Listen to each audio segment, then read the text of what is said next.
મોરબીની ગિબ્સન મિડલ સ્કૂલના કમ્પાઉન્ડમાં જિલ્લા પંચાયત કચેરી કાર્યરત કરવામાં આવી છે, જેના માટે શાળાના 26 પૈકી 20 રૂમ કચેરીને ફાળવી દેવામાં આવ્યા હતા, જેથી આગામી દિવસોમાં વિદ્યાર્થીઓનું ભાવિ ધૂંધળું થવાની શક્યતાને પગલે એક સામાજિક આગેવાને રજૂઆત કરી હતી। કોંગ્રેસ અગ્રણીએ જણાવ્યું હતું કે માત્ર 6 રૂમમાં 400થી વધુ બાળકોને અભ્યાસ કરવામાં આવી રહ્યો છે, ત્યારે આવી સ્થિતિમાં બાળકો કેવી રીતે અભ્યાસ કરે તે મોટો પ્રશ્ન છે। તેમજ શાળાના 20 રૂમ ઉપરાંત શૌચાલય પર કચેરીને ફાળવી દેવામાં આવ્યું છે, ત્યારે શાળાના બાળકો પાસે કન્યાઓને શૌચાલય જવા માટેની સુવિધા પણ છીનવી લેવામાં આવી છે। આવી સ્થિતિમાં દેશનું ભાવિ એવા વિદ્યાર્થીઓ સાથે રાજકારણ રમીને તેના ભવિષ્ય સાથે ચેડા કરી રહ્યા છે, ત્યારે શિક્ષણ વિભાગ આવા ગંભીર મુદ્દે બેખબર હોવાનું માલુમ પડે છે। આ વિવાદ મામલે શાળાના સંચાલકોએ જણાવ્યું હતું કે 6 રૂમમાં શિક્ષણ કાર્ય ચલાવવા માટે સવારે કુમાર શાળા અને બપોરે કન્યા શાળા એવી રીતે વિદ્યાર્થીઓને ભણાવવામાં આવી રહ્યા છે, તેમજ અન્ય 2 રૂમને પંચાયત કચેરી રિપેર કરાવ્યા બાદ શાળાને ફાળવવામાં આવશે।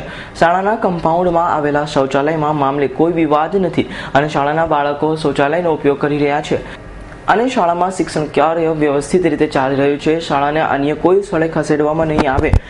આમ ગિબ્સન મિડલ સ્કૂલના 400થી વધુ વિદ્યાર્થીઓના ભાવિને ધ્યાનમાં રાખીને કોંગ્રેસ અગ્રણીએ રાજ્યના શિક્ષણ વિભાગને લેખિત રજૂઆત કરી આ મુદ્દે યોગ્ય પગલાં ભરવા માંગ કરી છે, ત્યારે સરકાર આ મુદ્દે સંવેદનશીલતા દાખવીને યોગ્ય પગલાં ભરે છે કે કેમ તે તો આવનારો સમય જ બતાવશે।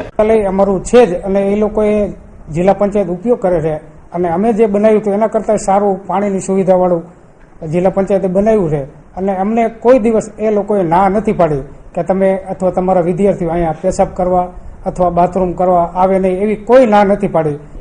તો ત્યારે અમારે વિદ્યાર્થીઓ માટે 6 રૂમ છે, બાકીના 2 રૂમ અમને હમણાં ટૂંક સમયમાં જ રિપેર કરી અને અમને અહીંયા બેસવાની વ્યવસ્થા કરી દેવાના છે। અત્યારે અમારે કન્યાઓ 215 છે અને સવારે કુમાર શાળા છે, એના 165 વિદ્યાર્થીઓ અભ્યાસ કરી રહ્યા છે। રવિ મોટવાણીનો રિપોર્ટ, S9 ન્યૂઝ, મોરબી।